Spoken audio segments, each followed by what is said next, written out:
ये 14 अगस्त का दिन हमारे ऊपर तुलू हो रहा है।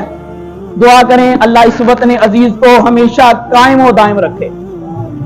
बुलंद आवाज से बोलिएगा आमीन। सर 75 साल हो चुके हैं।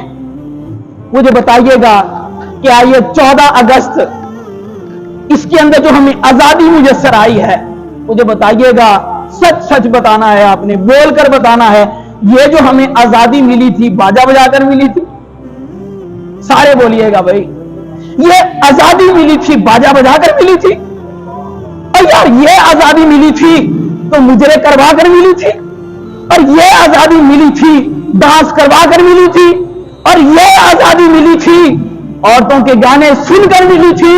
और भाई नहीं, ये आजादी मिली थी तो हजारों और लाखों और करोड़ों जानों का नजराना पेश करके ये आजादी मिली थी। इसलिए जब 14 अगस्त का दिन आ जाए, मैं मैसेज ये सोशल मीडिया के जरिए से भी दूंगा और आप तक भी पहुंचाऊंगा कि हमने बाजा नहीं बजाना, और हमने सलेंसर नहीं उतारना, और हमने जो है वो मुजरे नहीं सुनने, और हमने गाने और बाजों की तरफ तवज्जो नहीं देनी।